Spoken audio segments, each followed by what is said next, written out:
Islamic Studio, like, comment and subscribe.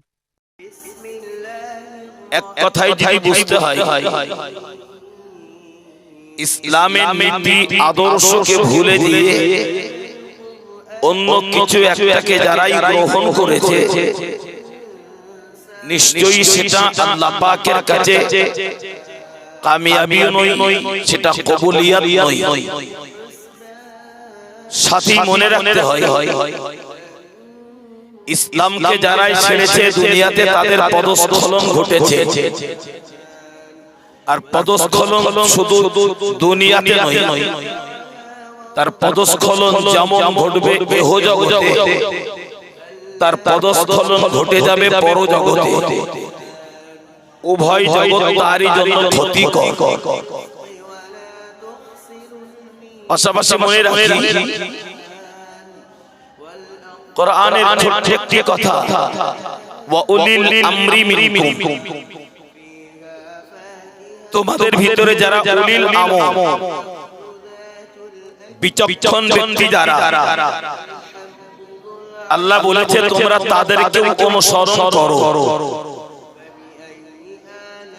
উলিল আমর বলতে আমরা বুঝবো কাদের, বুঝি কাদের। পৃথিবীতে বিচক্ষণ ব্যক্তি তারা ছিল জীবনে যারা আল্লাহ হাসিল করেছে। বশিরাত আল্লামা রহমাতুল্লাহ আলাইহি বলি, ফুরফুরা শরীফের দাদা পীর কেবলা রহমাতুল্লাহ আলাইহি বলি, পাশাপাশি হুজুরের পাঁচ কলিজার টুকরা তৎসহ সুফি আব্দুল মোমেন রহমাতুল্লাহ আলাইহি, এই জাতীয় ব্যক্তি আমাদের কাছ থেকে যারা বিদায় নিয়েছে এনারাই হলেন উলিল আমর। তাদেরকেই তোমরা অনুসরণ করো এই কারণে যে পথ ধরে তারা আল্লাহ পেয়েছে, যে পথ ধরে তারা আল্লাহ হাসিল করেছে। কোরআন ও হাদিসের ভিত্তিতে যদি তোমরা তাদের দেখানো সেই পথের অনুসারী হতে পারো, যদি তোমরা তাদের দেখানো সেই পথে জীবনকে পরিচালনা করতে পারো, তাহলে নিশ্চয়ই আল্লাহ পাওয়া, ইসলাম জানা ও বোঝা তোমাদের জন্য সহজ হয়ে যাবে। সুবহানাল্লাহ বলো। তাহলে এক নম্বরে আমাদেরকে ভাবতে হবে উলিল আমর, তাদেরকে যদি আমাদের অনুসরণ করতে হয়, পৃথিবীর ওই মানুষগুলো কখনো আল্লাহ হাসিল করতে পারে না। দুনিয়াতে যারা মিথ্যুক অর্থাৎ যারা মিথ্যাবাদী, না পারে আল্লাহ হাসিল করতে, না পারে তারা কামালিয়াত অর্জন করতে। দুনিয়াতে যারা চগলখুরি, পর নিন্দাকারী, হাজার চেষ্টা করেও তারা কখনো আল্লাহ হাসিল করতে পারে না। অর্থাৎ পরচর্চা করা ব্যক্তি এরা কখনো যেমন কামালিয়াত অর্জন করে না, আল্লাহ হাসিল করতে পারে না। সাথে যদি আরো বলতে হয়, নবী বলেছে তোমাদের ভিতরে যারা গীবত করে তাদের থেকে আমাদেরকে সরে আসতে বলেছে, দূরত্ব হতে বলেছে। পরস্পর তিনটি কথা আমাদের মাথায় রাখতে হয়। সেই তিনটি কথা হলো যে নবী বললেন তোমরা মুনাফিক থেকে সাবধান হও। সাহাবীরা জিজ্ঞাসা করেছে হুজুর মুনাফিক কারা? তো এক নম্বরে নবী বলেছে যারা মিথ্যাবাদী। দুই নম্বরে নবী বলেছে যারা ওয়াদা খিলাফকারী। তিন নম্বরে নবী বলেছে যারা আমানতের খেয়ানতকারী। পৃথিবীতে যারা মিথ্যা কথা বলে, ওয়াদা করে খেলাফ করে, আমানতের খেয়ানত করে, রাসূল বলেছে এই মানুষগুলি হলো আল্লাহ পাকের কাছে মুনাফিক। আর ইসলামের সবচাইতে বেশি ক্ষতি হয়েছে, সবচাইতে বেশি ক্ষতি যারাই করেছে তারাই হলো মুনাফিক সমাজ। তাই তো নবী আমাদেরকে মুনাফিক থেকে সাবধান হতে বলেছে। সাথে রাসূলের একটি হাদিসের কথা উপস্থাপন করছি একেবারে আলোচনার শুরুতে। হাদিসটি বর্ণনা করেছেন হযরত আবু হুরায়রা রাদিয়াল্লাহু তাআলা আনহু। হুজুর বলেছেন, ইয়াকুনু ফি আখিরিজ জামানি দাজ্জালুনা কাযযাবুনা ইয়াতুনাকুম মিনাল আহাদিসি বিমা লাম তাসমাউ আনতুম। এ পর্যন্তই মাথায় রাখুন। হযরত আবু হুরায়রা বর্ণনা করেছে যে প্রিয় নবী সাল্লাল্লাহু আলাইহি ওয়াসাল্লাম বলেছে, শেষ জামানায়, আখিরি জামানায় তোমাদের ভিতরে একদল মিথ্যাবাদী কাযযাব, একদল মিথ্যাবাদী দাজ্জাল নামীয় ব্যক্তিকে, কাযযাবকে তোমরা দেখতে পাবে। আবার একবার বলবো, প্রিয় নবী বলেছে একদল মিথ্যাবাদী দাজ্জাল নামীয় কাযযাব তোমরা দেখতে পাবে, যাদের মুখের ভাষা হবে, যাদের কথাবার্তা হবে ফেরেশতাদের মতো। পরে নবী বলেছে তাদের অন্তর হবে হিংস্র নেকড়ে বাঘের মতো। কথা হবে ভালো, অন্তর হবে বাঘের ন্যায় কঠোর। তাদের জবান থেকে, তাদের মুখ থেকে এমন কিছু শব্দ, এমন কিছু কথাবার্তা, এমন কিছু আলোচনা তোমরা শুনতে পাবে যে কথা জীবনে তোমরা শোনোনি, তোমাদের বাপ দাদা 14 পুরুষ কেউ কখনো শোনেনি। কিন্তু আমি নবী তোমাদেরকে সাবধান করে দিলাম, তাদের জবান থেকে যে কথাগুলো শুনবে, যে কথা তোমরা তোমাদের বাপ দাদা 14 পুরুষেরা শোনেনি, ওই ব্যক্তি থেকে যদি তোমরা দূরত্ব হতে পারো, সাবধান হতে পারো, পৃথক হতে পারো, আলাদা হতে পারো, আমি নবী বলছি অবশ্যই তোমরা তোমাদের পদস্খলন ঘটবে না, ঈমান তোমাদের বেঁচে যাবে। সুবহানাল্লাহ বলে। তাহলে আমি আমার আলোচনার ভূমিকাতে, আমি আমার আলোচনা শুরুতে ছোট্ট ছোট্ট করে গুটি কত কথা কোরআন ও হাদিসের ভিত্তিতে আপনার কাছে উপস্থাপন করেছি। এক এক করে এর সারমর্ম যদি আমাদেরকে জানা বোঝা করতে হয় তাহলে অনেক কথা বলা যেতে পারে, কিন্তু সময় তো সাপেক্ষ, সব কথা বলার মতো পরিস্থিতি আর সময় আমরা কেউই পাবো না। আমার পর আরো অনেক নামি দামি ওলামা হযরত হুজুর আসবে, তাদের কাছে আমার পরের আলোচনা হয়তো শোনা যাবে ইনশাআল্লাহ।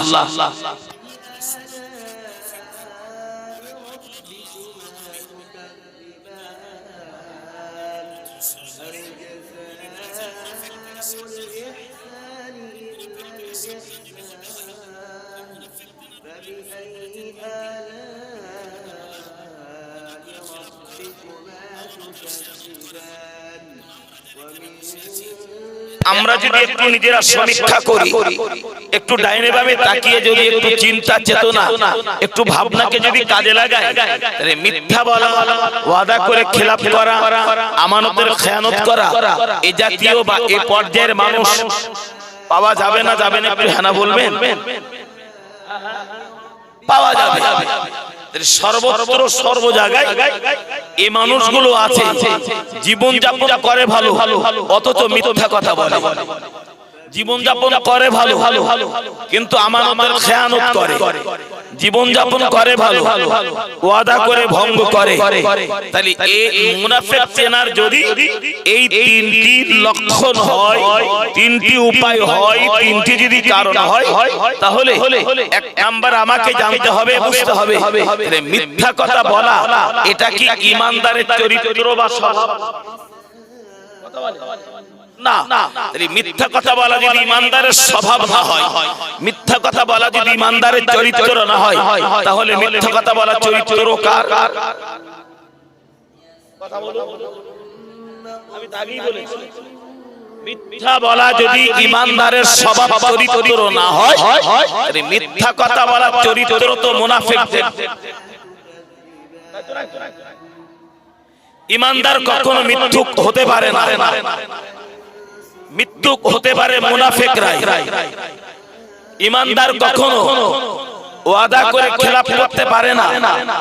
সাপোজ দৃষ্টান্ত স্বরূপ বলতে গেলে, বোঝাতে গেলে বলতে হয়, ধরে নেন এবছর মসজিদের উন্নতি কল্পে মাহফিল পরিচালনা হচ্ছে, শুধুমাত্র বোঝাতে গিয়ে কতটুকু বলতে হয়, তো মাহফিলে দান তোলা হলো, আমি বললাম 5,000 টাকা দেবো মসজিদে আগামী বছর।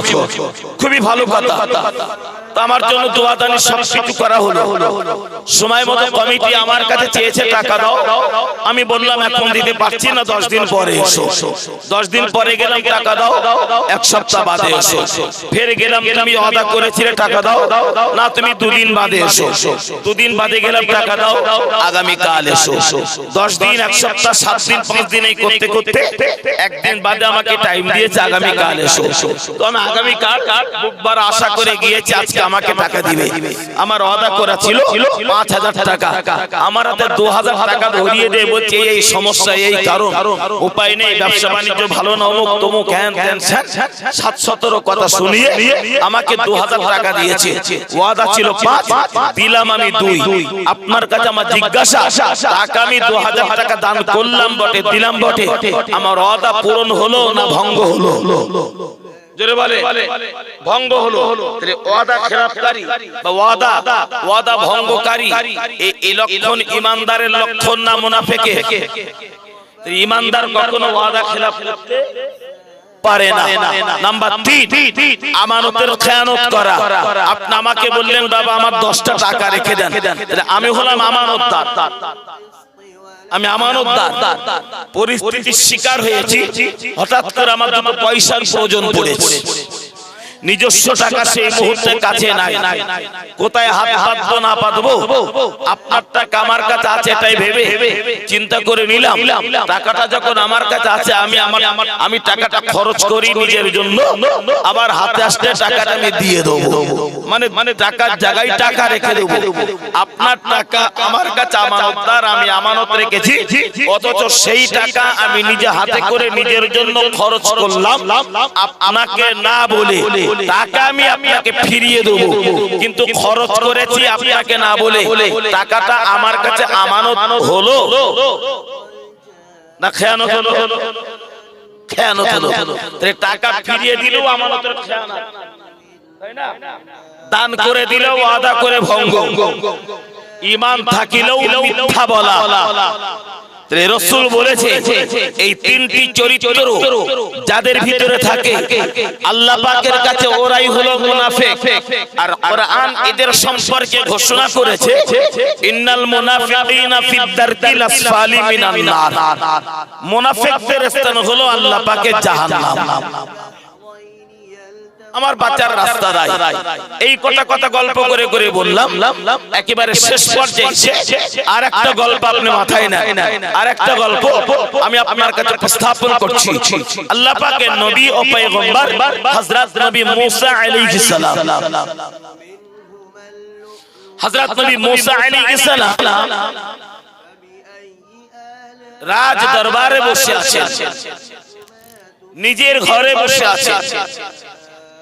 ঠিক নবী মুসা যে জায়গাতে বসে আছে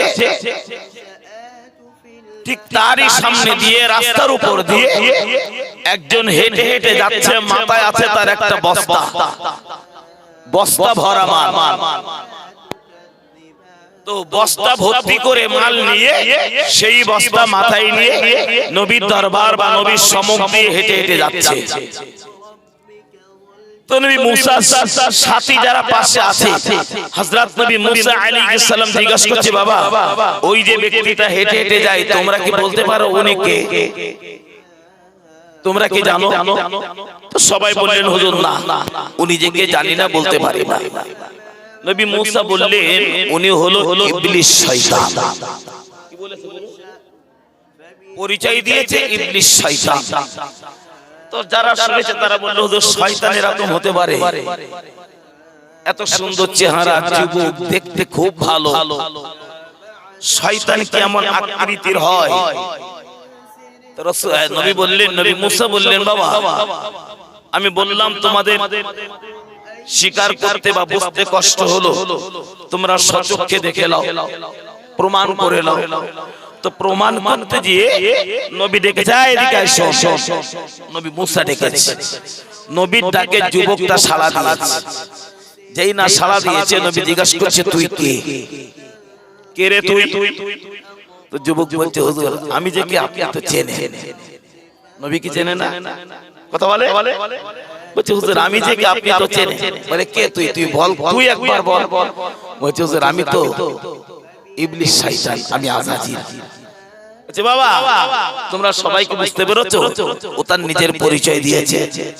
বলছে, হ্যাঁ বুঝেছি, কিন্তু আরো বুঝে না, ইবলিস যে বহুরূপী হয় সেটাও বুঝে গেলাম। ইবলিস যে বহুরূপী হয় ওটা বুঝলাম। তো নবী মুসা জিজ্ঞাসা করছে, ইবলিস এই পথ দিয়ে তুই যেমন হেঁটে চলেছিস, আবার দেখছি তোর মাথায় আছে বস্তা ভরা মাল, যাস কোথায়? কোথায় যাস? ইবলিস শয়তান বলছে, হুজুর আমি বাজারে যাচ্ছি। কোথায় যাচ্ছে? বাজারে। দুনিয়াতে বাজার তো খারাপ জায়গা, তাই না? আমরা বলি বাজার খারাপ জায়গা, মসজিদ হলো খুব ভালো জায়গা, শ্রেষ্ঠ জায়গা। তো নবী জিজ্ঞাসা করছে, তুই বাজারে যাচ্ছিস কেন? বলছে, হুজুর আমি বাজারে যাচ্ছি কিছু মাল বিক্রি করব, দোকান দিতে যাচ্ছি। দোকান দিতে যাচ্ছি। কথাটা লেখা আছে কোথায়? ইহয়া উলুমুদ্দিনে লেখা আছে। লিখেছেন কে? হযরত ইমাম গাজ্জালী রাহমাতুল্লাহ আলাইহি, জগৎ বিখ্যাত যিনি দার্শনিক পণ্ডিত। যে হুজুর আমি দোকানে এই বাজারে যাচ্ছি, দোকানদারি করব, তাই যাচ্ছি। বলে, বাজারে তো দোকান? হুজুর আমার বাজারে দোকান আছে, একটা জায়গাতে আমি দোকানদারি করি। তো নবী জিজ্ঞাসা করছে, তুই তোর দোকানে কি বিক্রি করিস বা তোর মাথায় কি আছে?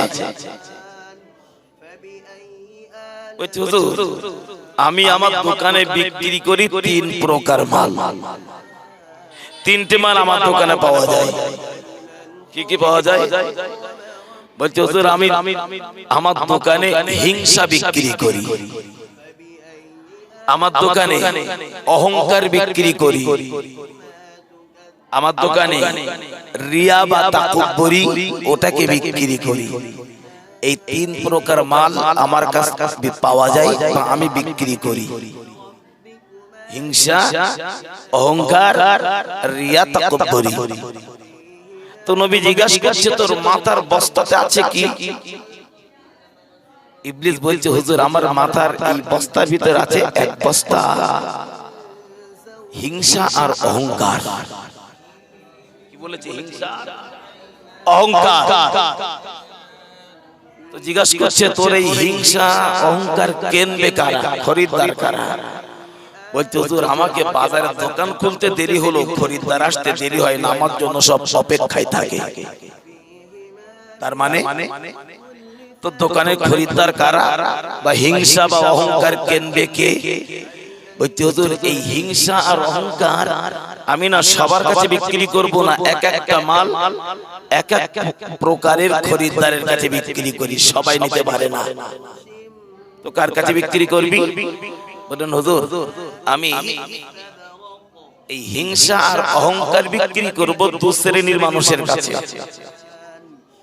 অহংকার বিক্রি করব সমাজের যারা আলেম সমাজ, আলেম সম্প্রদায় যারা,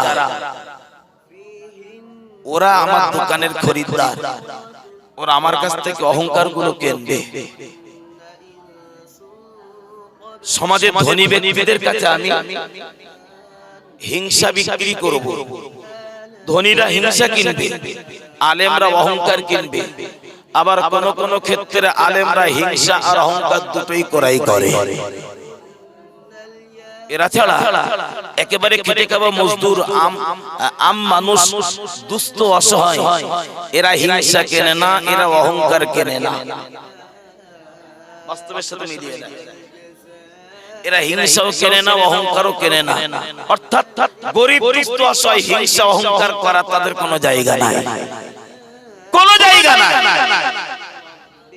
কাজে নেবে। বাবা বাধা করে তার হাতে ধরে চেষ্টা করব, যদি কাজে নেয় আমি তো দুটো পয়সা পাবো, সেটা আমার রুচি হবে। তো নবী জিজ্ঞাসা করেছে, সে বলেছে আমি হলাম ইবলিস, আমার মাথায় আছে হিংসা আর অহংকার, বিক্রি করব বাজারে, আর আমার দোকানের খরিদ্দার হলো সমাজের ধনী আর আলেম সম্প্রদায়। কেন? ইন্নামা ইয়াখশাল্লাহ মিন ইবাদিহিল উলামা, আল্লাহ বলেছে আলেম আমাকে ভয় করে, আলেম আমাকে ভয় করে। কোরআন পড়ে হাদিস পড়ে জ্ঞান অর্জন যারা করেছে, আমরা তাদেরকে মোটামুটি আলেম হিসাবে জানি, বুঝি, চিনি। আলেম যদি আল্লাহকে ভয় করে, আমার আল্লাহ তো নিজেই বলেছে যে আলেম আমার আল্লাহকে ভয় করে, ওই আলেমের ভিতরে কখনো হিংসা থাকতে পারে না। যে আলেম আল্লাহকে ভয় করে, ওই আলেমের ভিতরে অহংকার থাকতে পারে। তাই যে আলেমের ভিতরে হিংসা আছে, অহংকার আছে, কখনো কখনো ওই মানুষটার ভিতরে আল্লাহ থাকতে পারে না, পারে না, পারে না, আল্লাহর ভয় থাকতে পারে না। কথাটা বুঝলেন? আমরা হলাম হানাফি মাযহাবের মানুষ, দৃষ্টান্তমূলক বলছি। হানাফি মাযহাবের মানুষ, হানাফি মাযহাবের যিনি ব্যারিস্টার হযরত ইমামে আযম আবু হানিফা নুমান বিন সাবিত রাহমাতুল্লাহ আলাইহি, হুজুর জীবনের অধিক সময় দিনে রাতে আল্লাহ পাওয়ার জন্য জীবনে বহু আমল ইবাদত করেছে। রাত জেগে জেগে আমল করতেন, রাত জেগে জেগে নামাজ পড়তেন, রাত জেগে জেগে আল্লাহ পাকের কোরআন তেলাওয়াত করতেন, হুজুর করতেন এগুলো। তো হুজুর ঘরেতে রাত জেগে জেগে আমল ইবাদত মুরাকাবা মুশাহিদা করে।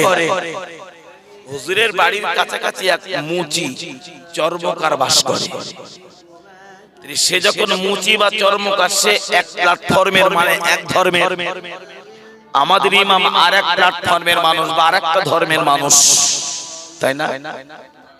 তো যার ধর্ম তার কাছে লাকুম দীনুকুম ওয়ালিয়া দীন, যার ধর্ম তার কাছে, কেউ কারো ধর্মকে ইহানাত করতে পারে না।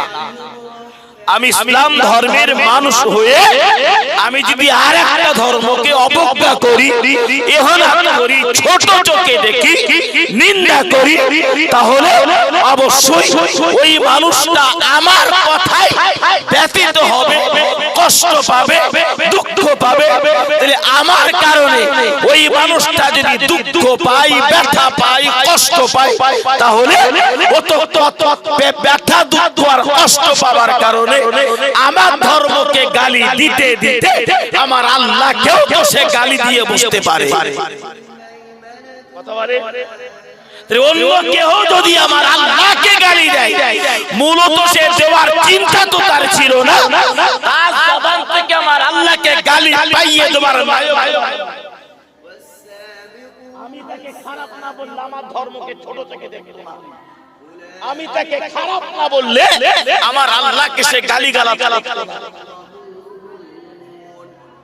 কখনো মানুষ হয়ে আরেকটা ধর্মকে আমি ছোট চোখে দেখতে পাই না। যার ধর্ম তার কাছে, প্রত্যেকটা ধর্মের এক একটা বৈশিষ্ট্য আছে, প্রত্যেকটা ধর্মের আপন আপন আদর্শ আছে। বিচার আমিও করব না, বিচার আপনি করবেন না, বিচার যিনি করবেন তিনি তো আমাদের মালিক আল্লাহ, তাই না? বিচার যখন এক জায়গায় হবে, আমরা কেন নিজেদের ভিতরে মারামারি ফাটাফাটি হানাহানি রাহাজানি আর খুনোখুনি করে সমাজকে কেন অশান্তি, সমাজে কেন অশান্তির বাতাবরণ আমরা সৃষ্টি করব? তো দেখুন কেমন আলেমদের কি সুন্দর ব্যবহার।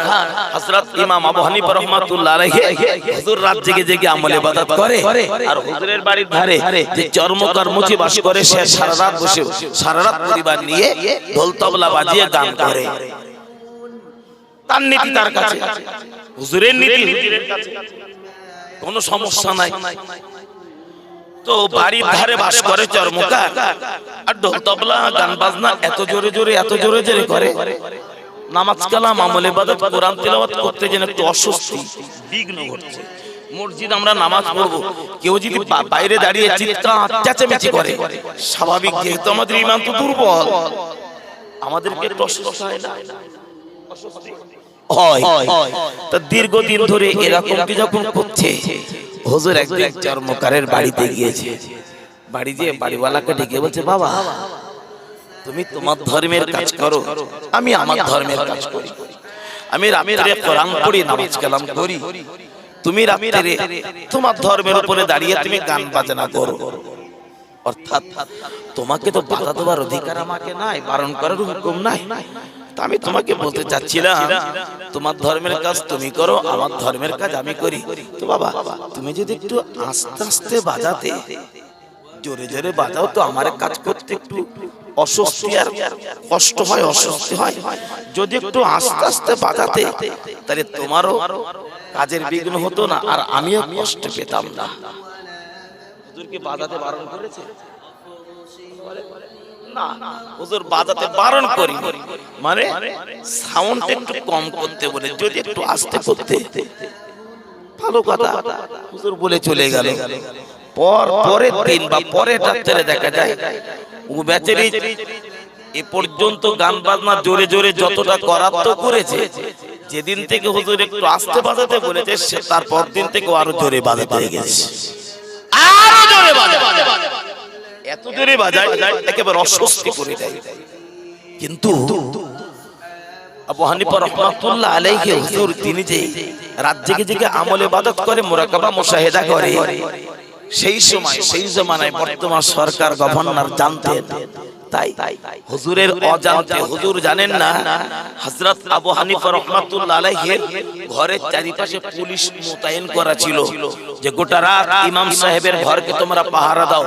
আমরা জানি তিনি নাকি রাত জেগে জেগে আমল ইবাদত, ধর্ম কর্ম, নামাজ কালাম করে, তার ধর্ম বা তার কাজ করতে কেউ যেন বিঘ্ন না ঘটায়, পুলিশ মোতায়েন করা। কিন্তু এই খবর হুজুর জানে না। তো এত জোরে জোরে বাজাচ্ছে, হুজুরের আমলে ইবাদত করতে কষ্ট হচ্ছে। হুজুর মনে মনে ভাবছে, ছিল একরকম ছিল, কেন বা বলতে গিয়েছিলাম, এটা স্বাভাবিক, কেন বলতে গিয়েছিলাম। কিন্তু এত জোরে জোরে গান বাজনা করছে। হুজুর পরের কথা, হুজুরের বাড়ির আশেপাশে হুজুরের অজান্তে অজানায় যে পুলিশগুলো মোতায়েন হয়েছে, তারা অস্বস্তি বোধ করছে। আমাদের যদি এত কষ্ট হয়, তাহলে ইমাম সাহেবের না জানি কত কষ্ট হচ্ছে। তারাও জানে পুলিশেরও ইমাম সাহেব একজন ভালো মানুষ, তাই না? তারাও তো জানে। রাতের গভীর অন্ধকারে এত জোরে জোরে গান বাজে, ঢোল তবলা বাবা বাজায়, পক্ষান্তরে দেখতে বাবা জাগায়, হুজুরের ঘরের চারিপাশে যারা মোতায়েন হয়েছিল, পাহারা দিতেছিল, পুলিশেরা সব দলবদ্ধ হয়ে চর্মকারের বাড়িতে বাবা চলে যায়, আর চর্মকারকে ঘর থেকে উঠিয়ে নিয়ে থানায় চলে গেল। চর্মকারকে গ্রেফতার করেছে মুচিকে। রাতের আধারে না ঘুমিয়ে এত জোরে জোরে ঢোল তবলা বাজাস, আমাদের পর্যন্ত অস্বস্তি হয়, ইমামের কত অস্বস্তি আর কষ্ট হয় না জানি। উঠি নিচে চলে গেল। বাড়ির পরিবারের গার্জিয়ান যদি পুলিশটাকে রাত অন্ধকারে গ্রেফতার করে নিয়ে চলে যায়, আর যারা বাড়িতে থাকবে একটু কষ্ট, কান্নাকাটি হবে না? কান্নাকাটি তো করবেই। সকাল হয়ে গিয়েছে, চর্মকারের ঘর থেকে বাবা কান্নার আওয়াজ বাবা জাগায়, চিৎকার চেঁচামেচি করে কান্নাকাটি করে, কান্নার আওয়াজ আমাদের ইমাম শুনতে পান। বিবিকে জিজ্ঞাসা করেছে, ওগো বিবি বলো না, মুচির বাড়ি থেকে কেন এত জোরে জোর আওয়াজে কান্নার আওয়াজ পাওয়া যায়, কেন কান্নাকাটি করিতেছে? বিবি বলেছিল, হুজুর আপনি কি জানেন না, আপনি কি খবর রাখেন না? কি গো বিবি কি বলতে জাগাও?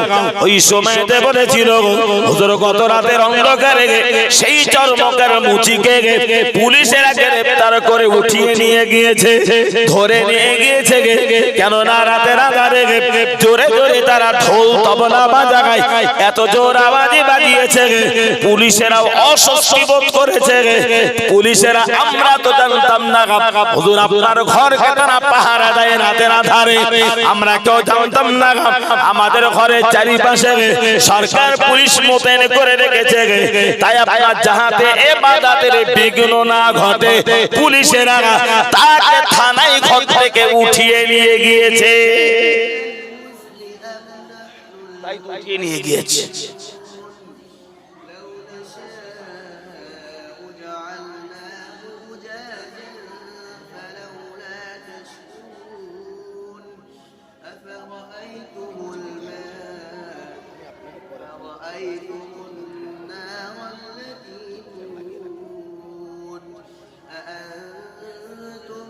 আচ্ছা এবার আপনি বলুন, যাহাতে ইমাম আবু হানিফার ইবাদত আমল করতে কষ্ট না হয় তাই তাকে গ্রেফতার করেছে, আমরা সিদ্ধান্ত কি নিব যদি এটা আমাদের ঘটে? বারণ করেছিলাম শুনিসনি, দেখ কিরম লাগে।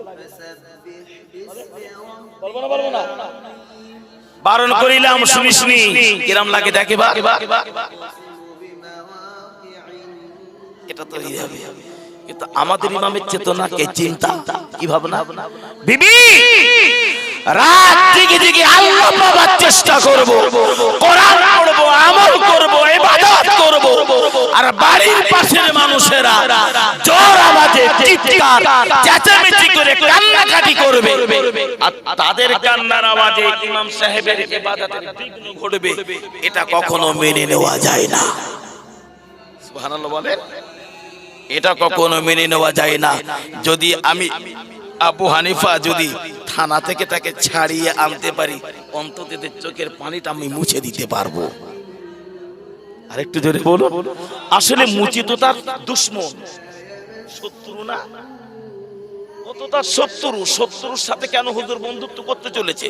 ছাড়াতে যাচ্ছে মানে তো বন্ধুত্ব করা, সম্পর্ক তৈরি করা। হযরত ইমাম আযম আবু হানিফা রাহমাতুল্লাহ আলাইহি হুজুর চললেন ভর দুপুরে, চলেছে বাবা মরুভূমির পথ অতিক্রম করে, চলিতে চলিতে থানাতে পৌঁছে গিয়েছে। হুজুরের জন্য চেয়ার ছেড়ে দেওয়া হয়েছে, বসুন ইমাম সাহেব বসুন, হুজুরকে বসার জায়গা দেওয়া হয়েছে। কি খবর ভর দুপুরে হুজুর আপনি কেন থানায় হাজির হয়েছেন?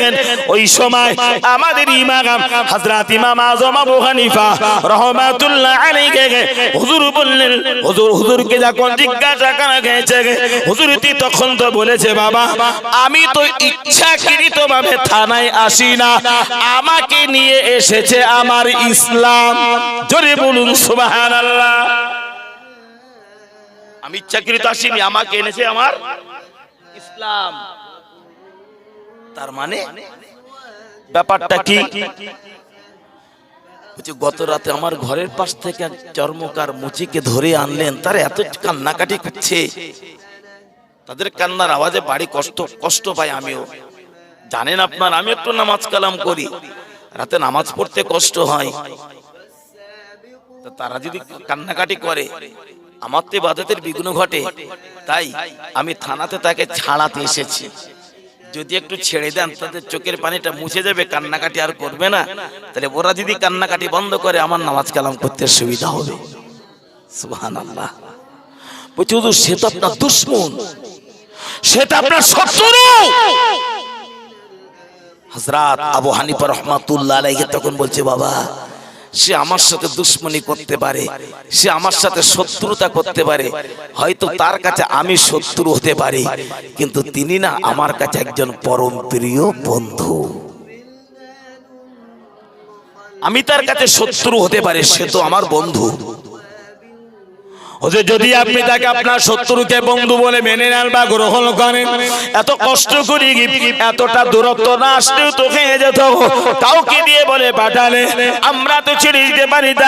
না না বাবা, আমি তাকেই বলেছি কি ইসলাম আমাকে এনেছে, আমি চাকরিতেই শুধু হাসি না গাই, ছেড়ে দাও বাবা চরমকারকে, ছেড়ে দাও বাবা মুচিকে, কি এক কথা গাই, ছোট্ট কথায় মাথায় রাখুন, সারা জীবন হুজুরের সাথে দুশ্মনী করেছে, শত্রুতা যিনি করেছে হুজুর তার সাথে বন্ধুত্বর পরিচয় দিয়েছে, বন্ধুত্বের সম্পর্ক দিয়ে তাকে বাবা ছাড়াতে গিয়েছে হুজুরের এই সহানুভূতি, এই দয়া, এতটুকুর বিনিময়ে থেকে চর্মকারকে ছেড়ে দেওয়া হলো। মুচি বাড়িতে চলে এসেছে, যেই না বাড়িতে চলে এসেছে, স্বামী আর স্ত্রী এক জায়গায় দিনে বারাতে রাধারে বসে আলাপ আলোচনা গল্প করিতে লেগেছে। স্বামী তার বিবিকে ডেকে বলে, ও গো বিবি, আমরা মুচি, আমরা হলাম চর্মকার, জোরে জোরে ঢোল তবলা বাজানো, গান বাজনা করার মূল উদ্দেশ্য ছিল ইমাম সাহেবের ধর্মের বিঘ্ন ঘটানো। এটাই তো ছিল আমাদের উদ্দেশ্য, যে ইমামকে আমরা এত শত্রু ভাবতাম, যে ইমামের সাথে আমরা এত দুশ্মনী করিতাম, অথচ সেই ইমাম গোপনে গোপনে আমাকে বন্ধুত্বের পরিচয় দিত। এটা তো কোনোদিন জানতাম না, এটা তো কোনোদিন জানিনি বিবি। সারা জীবন যাকে দুশ্মন বলে ভেবেছি, আজকের সেই মানুষটা আমার বন্ধু, আমাকে বন্ধু বলে ভেবেছে। এর দ্বারা বুঝেছি কোনটা বুঝেছি, ইন্নাদ দীনা ইনদাল্লাহিল ইসলাম। সুবহানাল্লাহ বলুন। পৃথিবীর শ্রেষ্ঠ ধর্ম ইসলাম। ইসলামে আছে আদর্শ, সততা, পবিত্রতা, উত্তম আখলাক, উত্তম ব্যবহার আর উত্তম চরিত্র। ও বিবি, ইসলাম যদি ভালো হয়, শ্রেষ্ঠ হয়, উত্তম চরিত্রের হয়, তার বাস্তব প্রমাণ তো আমি মুচি হবার পরেও তো পেয়ে গেলাম। যাকে দুশ্মনী করলাম সে আমাকে বন্ধুত্বের পরিচয় দিয়ে আমাকে বিপদ থেকে যখন রক্ষা করেছে, তিনি যখন হেফাজত করেছে, ও বিবি চলো না, মনে হয় আমরা আমাদের ভুল পথে চলছি। এসো, আমি তুমি আমার পরিবার সবাই ভুল পথটাকে বাদ দিয়ে সঠিক পথ পাবার চিন্তায় ইমাম আবু হানিফার কাছে গিয়ে সঠিক রাস্তা পাবার চিন্তায় তার কাছে গিয়ে আমরা ভুল স্বীকার করে ক্ষমা চেয়ে ইসলামের সুশীতল ছায়াতলে আশ্রয় নিতে চাই। আরেকটু জোরে বলে, আরেকটু জোরে বলে। হুজুরের ব্যবহারে চর্মকার মুসলিমান আনন্দ। কি ব্যবহার? হুজুরের ব্যবহারে তার চলার রুট পরিবর্তন হলো। হুজুরের ব্যবহারে তার জীবনের ভুল সে নিজে বুঝতে পেরে সংশোধন করে নিল। দুর্ভাগ্য কপাল, এতক্ষণ গল্পে এই কথাগুলো বলার পিছনে মূল উদ্দেশ্য দুর্ভাগ্য কপাল। এটা তো আমি সব জায়গায় বলে থাকি, ইন্নামা ইয়াখশাল্লাহা মিন ইবাদিহিল উলামা।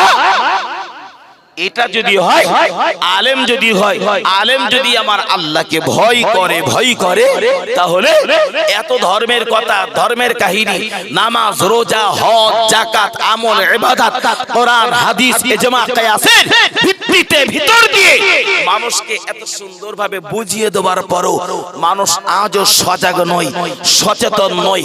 আজও মানুষ অন্যায় পথে, অপরাধের পথে, মিথ্যার পথে, যত রকম নোংরামি এ মনুষ্য জাতির ভিতরে আজও আমাদের ভিতরে জড়িয়ে আছে। নিশ্চয়ই মনে হয় এই দুটো আমার বলা আর আপনার শোনা দুটোর মাঝখানে কোনো একটা বাধা মনে হয় পড়ে আছে। আলেম যদি আল্লাহকে ভয় করে, আলেম তো সমাজের ধর্মীয় ডাক্তার, তাই না? আলেম তো সমাজের ধর্মীয় ডাক্তার। এই যে আলেম যে সমাজের ধর্মীয় ডাক্তার, এই কথাটা তো আদৌ ভুল নয়। আমি আমিনিয়া মাদ্রাসার ইসলামের সব দ্বিতীয় দিন আমি 1 ঘন্টা কথা বলেছি, ওয়াজ করেছি, যেখানে হাজার হাজার শত শত আলেম থেকে গোটা বাংলার বড় বড় আলেম, আমি তাদের সামনে কথাটা বলেছিলাম।